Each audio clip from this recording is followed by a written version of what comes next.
General Andrews, And the Dream Stream presents Rapid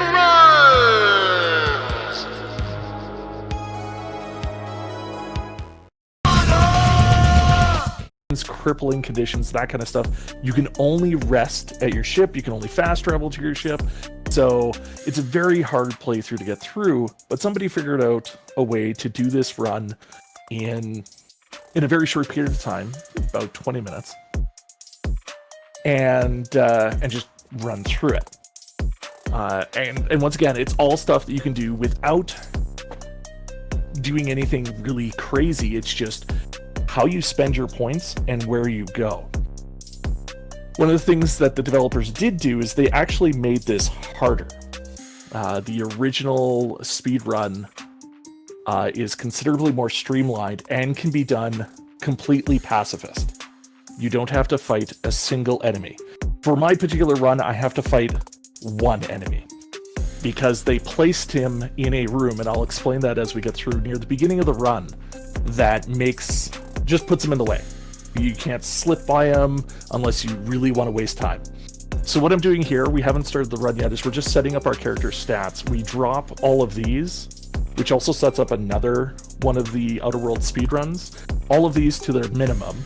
And if anybody's familiar with Bethesda games like Fallout, specifically Fallout games, where the special stat, if you drop your intelligence really low, you get unique character options for dialogues and things like that. Same thing in here. And it's quite funny, but we want these bottom three stats maxed out. These ones drop to nothing. These three are going to be the only stats that we need because all we're going to do is talk, steal, and wander through. Let's go to our next one. We have particular skills that we need to take. We need to focus on our dialogue and our stealth skills. Those are pretty much going to get us through all of this and do all the things that we need to do. Everybody gets to choose an aptitude. This aptitude only affects one thing in the entire game, and it's right at the start. All it does. Just going to put in my name. It's actually really funny. When I did my original playthrough of the game, as much as I could, I actually did it as pacifist as I could. Talked through a lot of dialogue. There was still plenty of stuff to fight and shoot and all that kind of stuff. But for a lot of the major events, I did it without combat. Because there are so many things you can actually talk your way through, sneak your way through, or beg, steal, or borrow your way through. And we're going to use pretty much all of that to get through this run.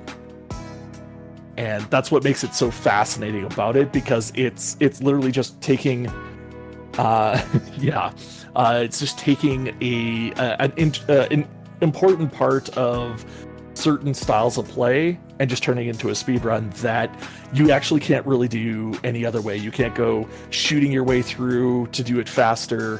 That doesn't work.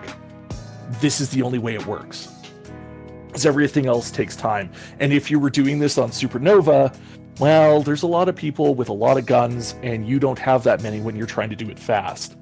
So the rush through to do that really wouldn't work. So it's very fascinating, but we actually circumvent 90% of the game because of one thing we steal. And I'll show you, I'll explain that as we get closer to that part of this. I'm just gonna get past this part. So the starting point is as soon as this loading screen is finished. Here we go. We are started. I should have warned ahead of time. As soon as you can control your character for dialogue, that is the start of the run. And then skipping anything and everything we can, run through all of the things as best we can. The only thing that we miss out on is the absolutely ridiculous story and dialogue that comes through everything they do. If you're a fan of a very dry, tongue-in-cheek humor, that is everything that's going on in this game, and it just follows through everything that they do. So as we come around this corner here, we're going to deal with one of the mechanics that we're not ever going to use in this. It's the equivalent of VATS. is the time-space dilation. Now we go and talk to this gentleman here. We can't really not talk to him. This is the only reason we take that one skill, is to be able to patch him at the beginning, so that we can get the first weapon that we get, because he gives us our first gun. And then we're going to pick up this. This is the hardest part of the speedrun for me, is actually dealing with trying to pick up objects, because they are a pain. So we're going to equip this knife, and we're going to switch to said knife so that we can put our weapon away. Because our weapon keeps coming out everywhere we go, and if you're familiar with Obsidian or Bethesda games, this can actually hamper conversations. It will give an inherent penalty to all of your dialogue with given people if you have a weapon in hand. So I don't want to have to keep remembering to put away my weapon, so we switch to the knife. Since we're not fighting anything except for one thing, we're just going to grab it for that. So we're going to avoid everybody here, not going to interact with anybody, we just ignore everybody. We're not very friendly. There's this random person that we got thawed, and we're just going to go into the ship. In the Super Duper Speedrun, we do a couple of extra steps in a couple of places. We got to talk to Ada. If you've watched Red Dwarf, that is exactly what kind of computer Ada is the computer on the Red Dwarf. Just as snarky, sarcastic, all that kind of stuff. Very tongue-in-cheek humor. And absolutely... Alright, so we got our level 2. So we're going to actually use our skills right away. Because I need... Nope, I don't actually need that yet. So I'm not going to use that one. I'm actually just going to grab this perk here. Apply. We're going to go over to our map, and we're going to fast travel to our ship. The reason we fast travel here is when we go back outside, all of the enemies are gone and we can just go. We don't have to stick around. Which saves us a ton of time, and I'm going the wrong way. The biggest thing about going through is just finding little routes that make things a little bit easier. But the developers, I'm assuming after they saw the speed at which some people had finished the game, they actually made things like that climb is harder. There's more like geometry and different items in the way that make it a little bit harder to make that climb, to climb over other places.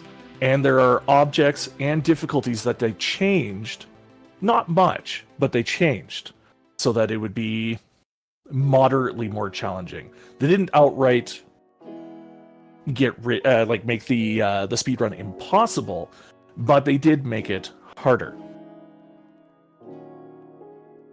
So now we're going to go through here.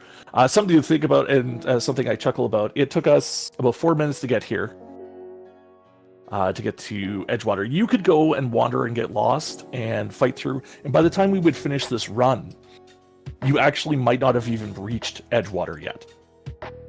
It's entirely possible that you just wandered around. So now we're going to talk to these guys. We're mostly going to ignore the guy because we don't like him. He's not a nice person. He thinks he is, but he's not. So we're going to try to skip dialogue as fast as we can. Alright. I have to say no. The worst thing about this is actually not traveling with this lady here. She's a very nice lady, probably one of the best companions in a Bethesda Obsidian game, and unfortunately we can't travel with her for the speedrun because we don't really need her. That being said, if you're playing the full game, she's a great person to have around. Alright, now we're just going to go, and we're going to leave town. Now, if you're following the actual quest line, there's a whole bunch of other stuff to do. You gotta go talk to this person, that person, try to figure out who you're actually going to help or not. There's a whole bunch of side quests that you can do, but we know where we actually have to go. We have the stuff that we need, and that's just where we're gonna go. We're just not going to go talk to and make any friends, make any enemies. We're gonna make lots of enemies, but no friends. So there are a couple of places where, because I largely did this with no resets, but there are a couple of spots where we may have to reload saves if something doesn't go according to plan. There's a couple of spots around here and some other places where you can either miss while trying to make certain jumps, or getting all the enemies to not like you. So we're going to open this door, and we're going to run through this place as fast as we can. Try not to trip over everybody that is going to get into our way. We have 3 switches to hit in here. And at first I was really concerned about remembering where the 3 switches would be as I ran in this place, because as you can see, we're going fairly quick. We're not really looking where we leap. And the biggest challenge, of course, is being able to hit any of these buttons. It's definitely a lot easier for mouse and keyboard players, and that's why most of the times for the speedrun are PC times, plus better loading times for in between, all that kind of stuff. So now that we've hit all 3 of those switches, we're going to go out this door we opened, which leads us back to where we came in originally. We're going to open this door, and we're going to go back outside. The only reason we go back outside is we're actually resetting the enemies so that they don't pick fights with us and they're not chasing us. Otherwise, we're not going to be able... We can't interact with devices if an enemy is fighting us. Now we go through this door. Now, in the original run, when I actually originally was learning this run for Supernova difficulty, there was nobody in this hall. This guy is a new... somebody they added, so he wastes a ton of our time. Otherwise, this run would probably be another 5 minutes. Now, I have to choose specifically to redirect the power to them, not Edgewater, because we actually want to screw over Edgewater. And we are going to spend some experience points here, apply that, and then we're going to leave. So different runs do the experience spending for any given thing in different places.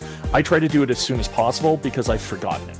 And when I forget it and go to do an action, I lose a ton of time because I have to reload. Gotta make this jump. And that's why we took that perk when I had initially gained my first level. I grabbed that perk. That perk makes it a lot easier to make those jumps over that fence, because that can just waste time. You get stuck trying to jump over the fence and you keep having to retry. And that was me during the first attempts at this run. So now we've spent the points that we need to spend to be able to interact with our next conversation, which is how we're going to circumvent a fight, just by having a really good stat block. And this is something you can do by accident as you go to do it, because you'll probably have gained more than 2 levels going around and doing this. You can see just by completing the small tasks that we did, we've already gained 2 levels. Now, if you're actually running around and doing all sorts of stuff, you can probably... There we go. So we're going to intimidate him. That calls off his guards, so we don't have to worry about them. And avoids that fight. We're just going to grab this device. We're going to go in here. All we're looking for is the map. Go to the region. And we're going to go back to our ship. Or at least, it will be our ship.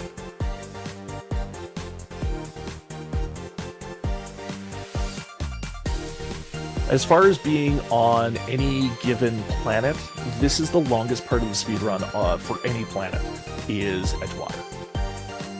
We spend the most time here. Everywhere else, we're going to be very, very quick going through.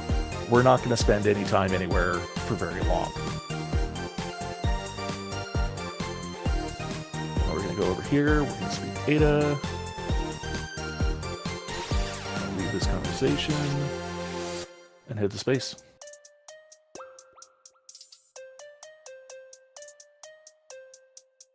All right, so we'll have this conversation with him. One of the hardest things about trying to do this, the conversations very quick, is seeing the early outs to a conversation. Because with large dialogue trees, you can end up chatting far too much, or more than at least you planned. So now we go to our second location. This is a major location for the game. Normally, you go here and there's a whole bunch of stuff to do here. And And yeah, you meet new characters, you interact with the people on the station. I'm going to grab this to get myself to level 5. I am going the wrong way. So I'm going to go out. We're going to go here.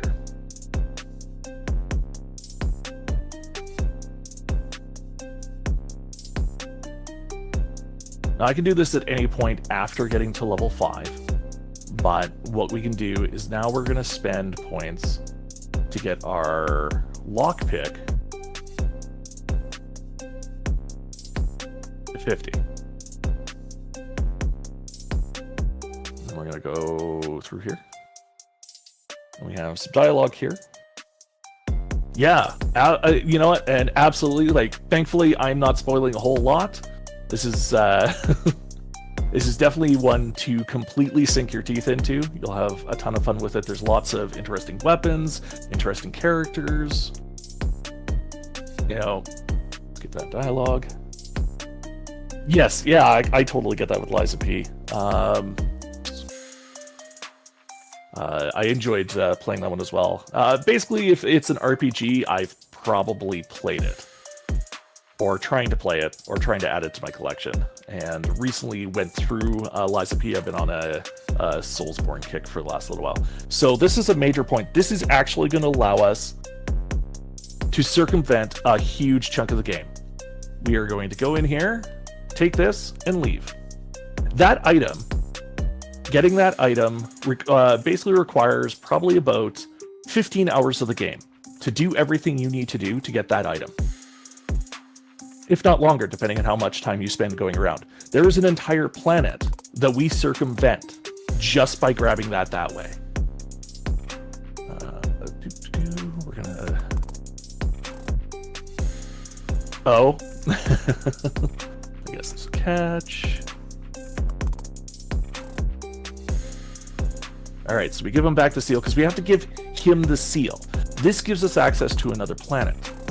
And why am I walking when I can do this? And now we're going to go back to our ship. And that's it.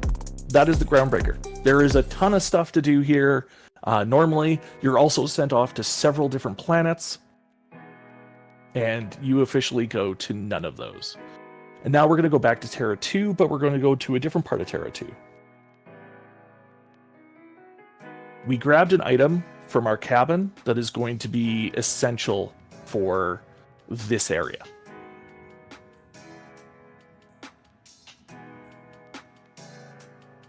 And the number of times I've had to reset because I forgot to grab it. That's why I grab it when I do. Plus it gives me the level I need to go steal this.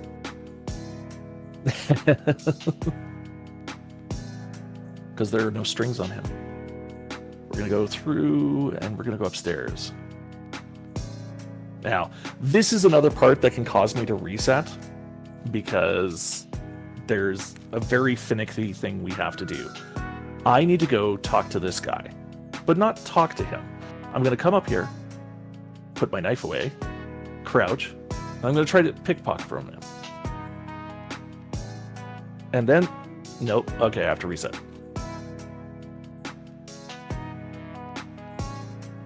This is one of the, oh, no, that is not the one I want. It is definitely not the one I wanted.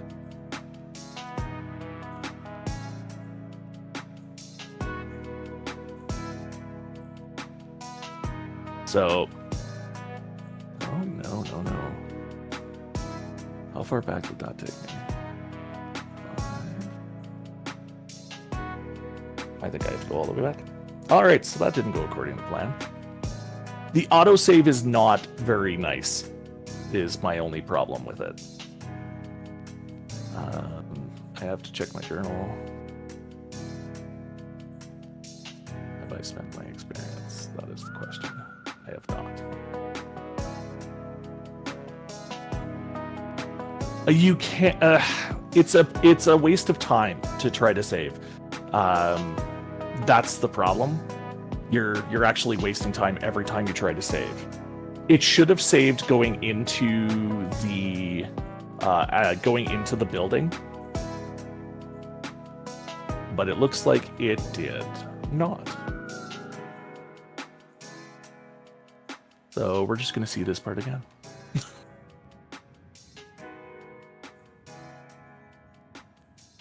Oh, no. No. And it's the other thing, Will. Trying to quickly click through dialogue is not starting a conversation with someone again. There's ones that if you start the conversation with the wrong person again, it's a whole thing. Yeah, there's some similarities there. I think the big thing is tone is the major difference between Mass Effect and this one, because this one is very much spoofing off of the whole corporate thing and capitalism, and yeah, it's a very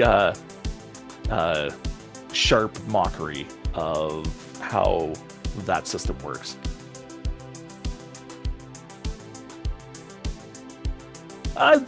Definitely. I mean, the only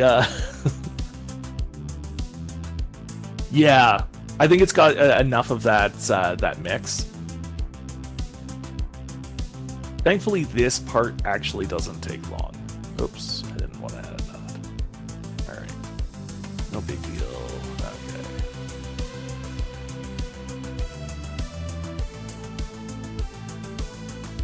Yeah.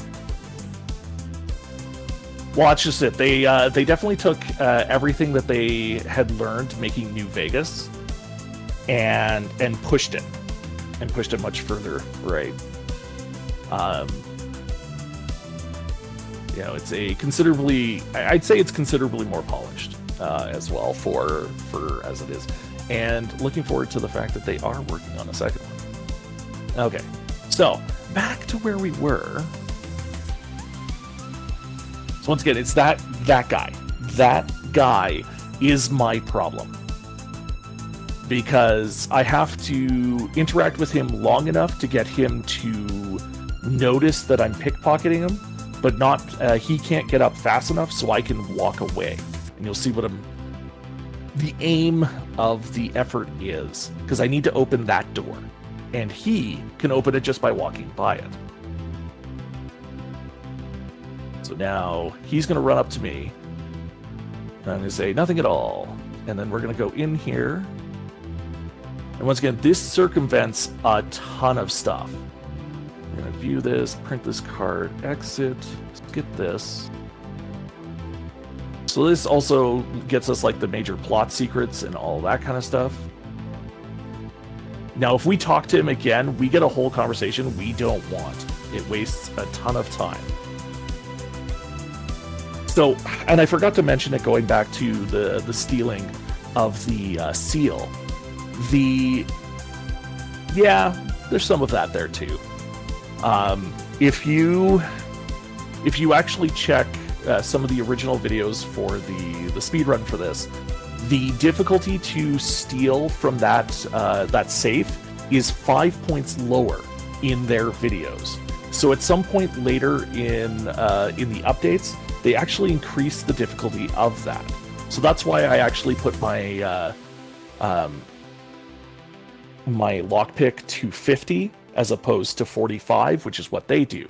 The other change they made is they added a plant here. Now this is important because I actually need to get behind this guy, and very quickly before a person that comes from the right side gets over to here. And I'm going to steal all the stuff, and then I got to get back around him. It's a pain. And now we go through the part we need to do. It adds an extra time. So the device we picked up in our cabin allows us to sneak through places. And this is how we basically circumvent a ton of combat. You could fight all these guys, and like I said, it's something called a hollow guys. And the thing we pickpocketed off of the guard out there allows us to look like one of their guards. So by doing that, we're able to explore this place without any combat as long as that bar doesn't run out. We have 3 opportunities to talk our way out of being discovered when the bar runs out. But because we know exactly where we're going, we don't need to use that. It does waste time if we have to. And there's a couple places later on that we're going to use this hollow guys, and we're going to take advantage of that. just to keep going and sneaking. So now I'm going to jump down here. We're going to go down here. There's a couple options in this particular part for story things that allow you to do some stuff. This actually gets us to a particular ending by doing it this way.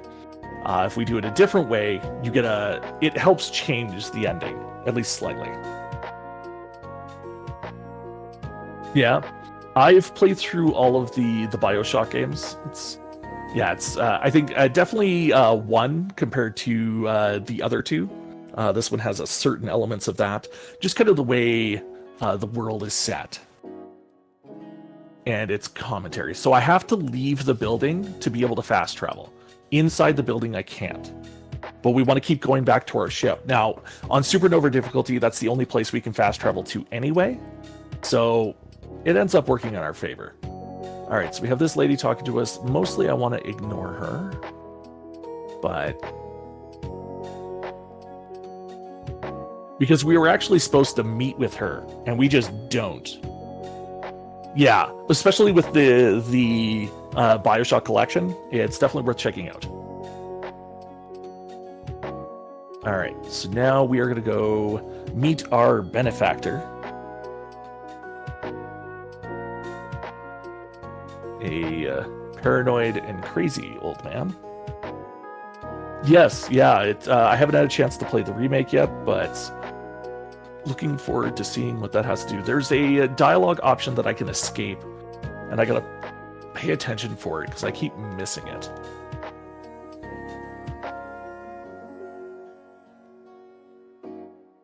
Otherwise, he goes through this unskippable dialogue.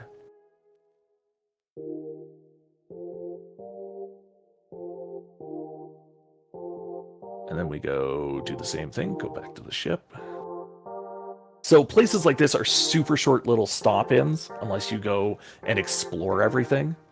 But we're going to play a little bit of back and forth. So we're going to go... Oh my. What am I missing? Maybe I need to finish that conversation with him. He needs to give me an option. That's right. So maybe I can't skip that. We're just discovering things now.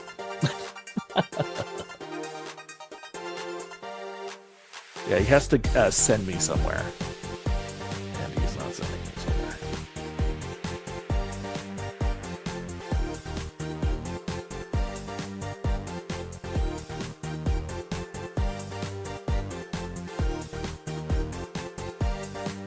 There we go. So I have to have this conversation with him, because he's got to give me the coordinates for the ship that we're going to next.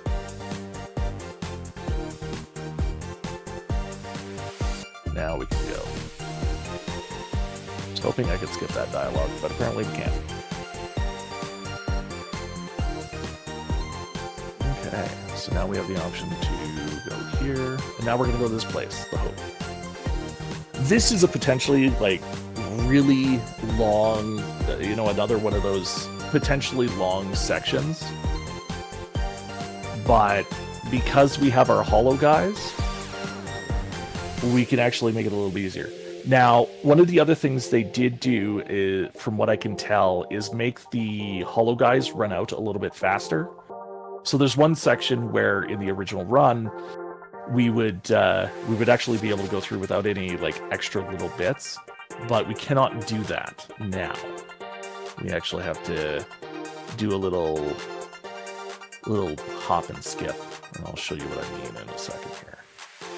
We're gonna go through, get past here. I'm trying to remember where all this is. So we're gonna go into this room. There's a robot in here, but I cannot get to that terminal and out before that robot would try to kill me. So I need to go here because I have to stay undetected to interact with a bunch of stuff. Reset my holo guys. I go back over here, and I missed something. All right, we have a problem.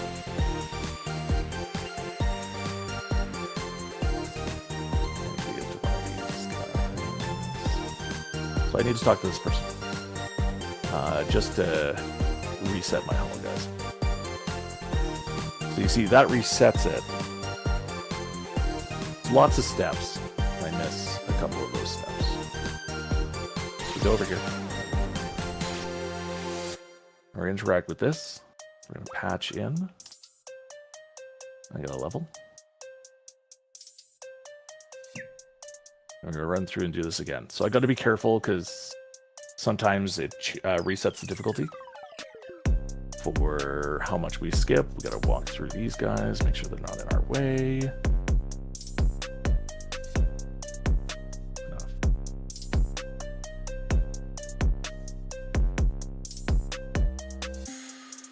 Okay. Make sure you can't see me. Run. All right, no one's fighting me. We're gonna go upstairs.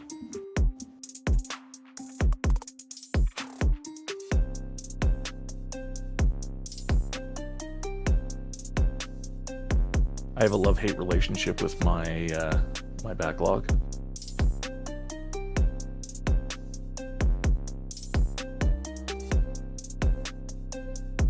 Now we're gonna go to this computer. So we're gonna patch Ada through, and we're gonna skip the hope.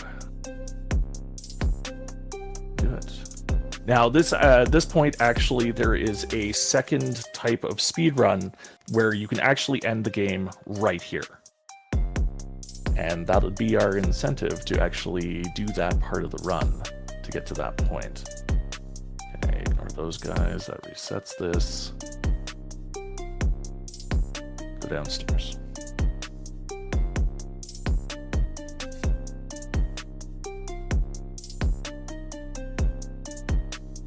The funny thing is these guys don't seem the slightest bit concerned that the ship just warped somewhere else.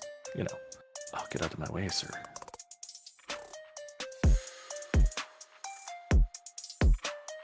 And we can't fast travel back to our ship on here because there are enemies around. So that adds time. Otherwise, we just quickly hop back to the ship and leave. But now we're going to go... Ooh.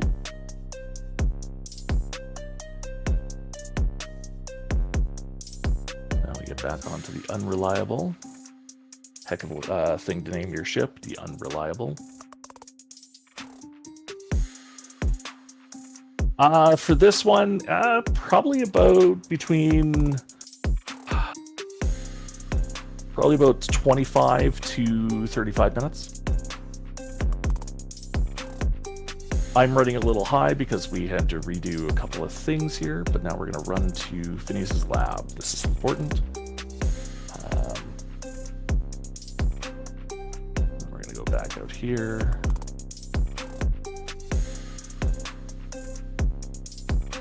Yep, we are, this next section is only going to take a little bit, and then we circumvent a massive final dungeon and have no boss fight. Now, I got to be careful here. There are enemies that I am trying to avoid. So if I rush too far in, they have a chance of seeing me. And if they see me, I can't interact with that device. But to interact with it, I need to grab that from him. Click on that, enter passcode, open the panel. Now we're going to leave. Now I'm not worried. We're going to go in here. We're going to grab this key. So that's a location that we need to get to. Before I go anywhere, we are going to max out that. Push this up to 70.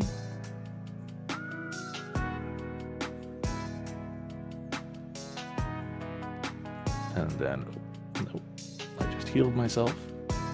And we're going to go back to the Unreliable.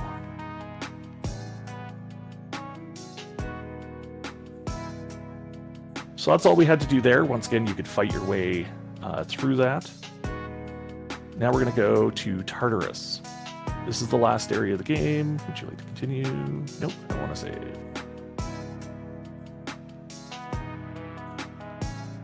Because this actual section here is easier than everything else, but we have to spend those experience points. We need our lie to be at 70. Because what's going to happen is we can have that conversation, lie to that guy, and what it does is it gives us a holo guise that allows us to explore Tartarus.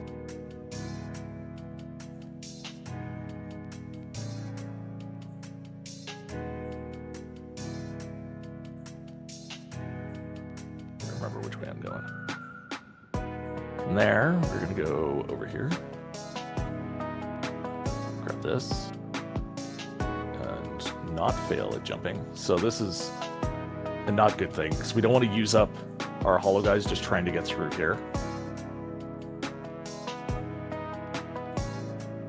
Nice thing is once we get to here, it'll reset and we go down.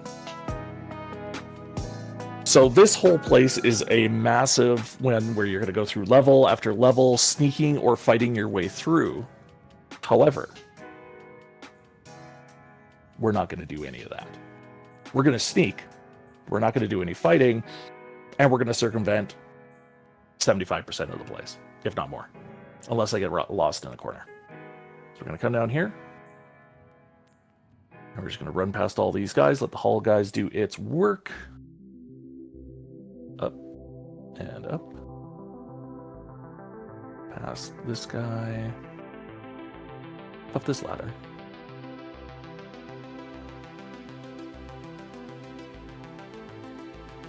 Through this door.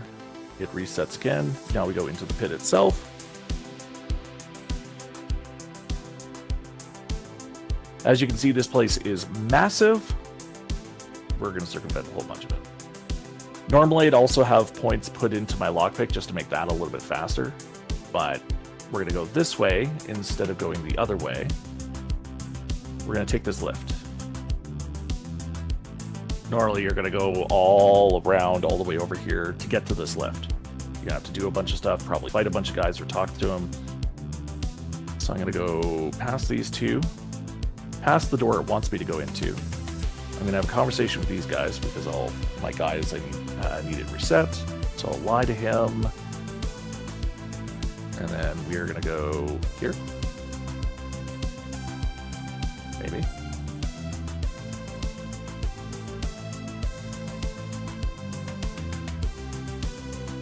Jump onto this. Jump onto this. Jump over here. Circumvent all of this. Jump onto this lift. We are going to have to talk to one more group of people, unfortunately. Normally, I could, if I don't have any struggles getting over that barrier, we don't even have to talk to anybody. But I'm going to have to talk to these guys here because everybody's out for me.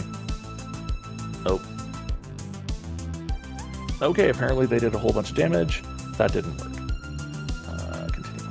Let's see where our autosave was.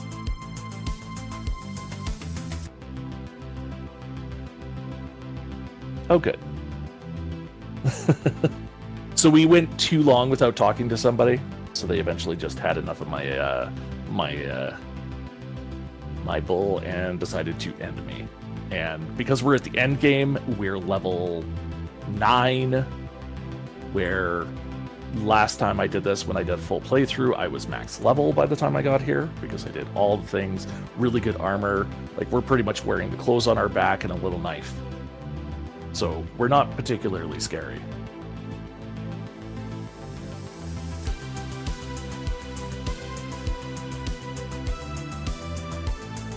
Okay, that actually went too well. At least that side of it. There we go. All right, that's much better. So now you can see all the things that go wrong. This is how it goes right. Jump over here. And like I said, no tricks, no gimmicks. This is stuff you could do with the base game.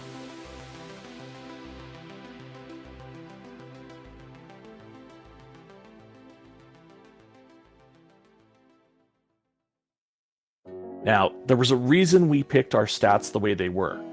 Literally for this conversation. Because we are going to have 3 major dialogue points to have about, because we charm her. We use perception on her. And then finally temperament. And that's it. So all we got to do is make the last couple of things. As soon as we get to the last bit of dialogue and it goes to the last cutscene, that's it. That's all. That's the run. And we had to fight one robot. because they stuck him there because they didn't like the fact that you could do it completely pacifist. And you probably still could do it completely pacifist if you kind of find a way to go around. So we're gonna open. Come on, there we go. So now we talk to this guy.